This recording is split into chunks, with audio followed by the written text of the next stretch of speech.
Hello again, and welcome to another C++ tutorial for absolute beginners. This is going to be the continuation of my last video on if statements. We're just going to jump right into the additional parts of if statements. So if you remember from our last video, we've got this if statement right here that allows us to print and see whether we're going into the false or true section of the if statement. So we've got our false or true with our parentheses, and remember that in an if statement you can use parentheses to denotate order of operations for the compiler, so it knows what part of the if statement to evaluate first. And if you also remember from the last video, if statements, you can think of them as continually simplifying themselves. So since this part has parentheses around it, it would simplify first. So the compiler would look at this part and say true or true. One of those is true, so this whole part becomes true. Then we have false or true, and this is just a simple or, and then that whole thing will become true because this part is true. Now we're going to introduce some numbers into this. So aside from our Boolean variable, we're going to create a few numbers. We're going to create num1, num2, and num3. Now, I don't believe I've covered this in any of my previous videos, but you can create multiple variables of the same type on the same line separated by commas. So here we've created 3 integer variables. Because the type specified was integer, we could change this to float and very easily just create 3 float variables, but we're going to keep it as integer. So now we have 3 integers, num1, num2, and num3. Now you can do this with as many variables as you want, and you can just set them all to values down here. So we're going to set num1 to 4, num2 to whatever, I don't know, 3,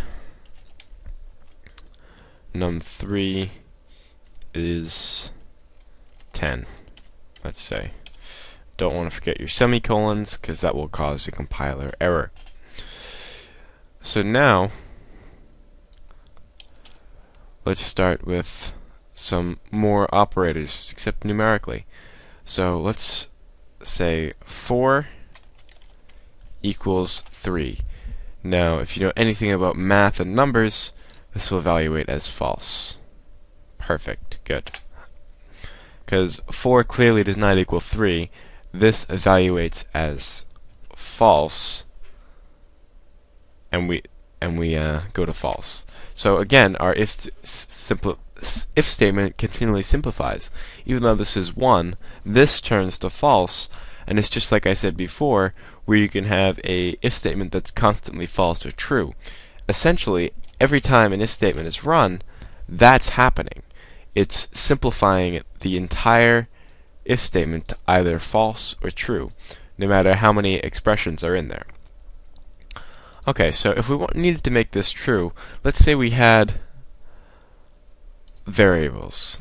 Let's say num1 and num2, and they were set to 4 and 3 respectively. So let's try that again, and it's exactly the same thing because it's simplifying again. That's changing to 4. That's changing to 3. Then the whole thing is evaluating as false. So if we change that back, let's say I wanted to make it evaluate as true. Let's say I wanted to make sure num1 did not equal num2. And if that was the case, I wanted it to evaluate as true. So if I put an exclamation point in the place of that first equal sign, that becomes the not equal to operator. So if we run that, it's true.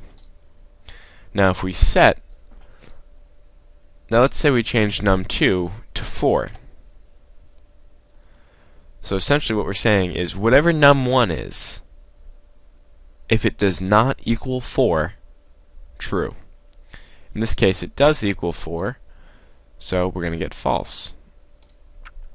But if num2, if we change this value to 6, or anything other than 4, it would be true.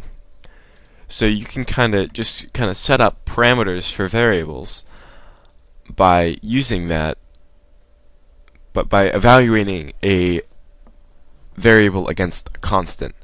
You can say num1 can't be this, but it can be this. So let's do that right here. Let's say num1 cannot be 4, and we'll use our and num1 is less than 4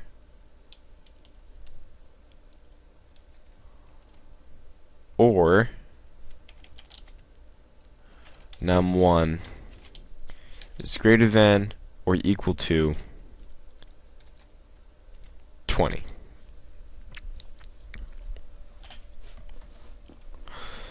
So num1 can't be 4,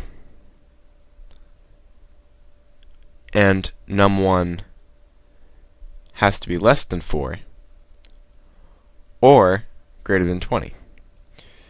So we don't really need parentheses around this, but anytime I have an if statement that's more than 3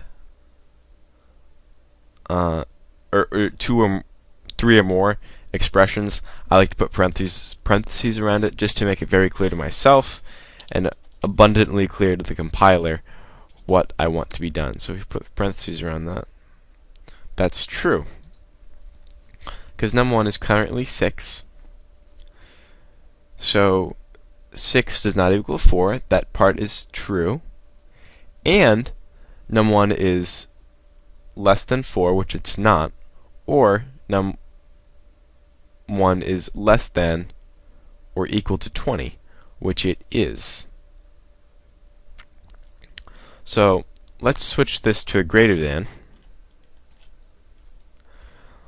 So num1 does not equal 4, and num1 is less than 4, or num1 is greater than or equal to 20.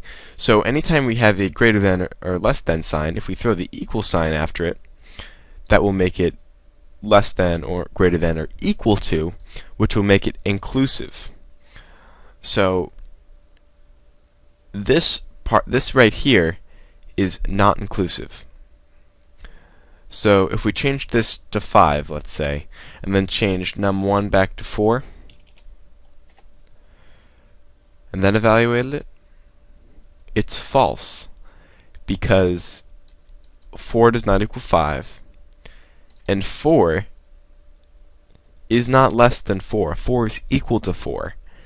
So we need a number that's 4.0 or less, or 3.999999 or less,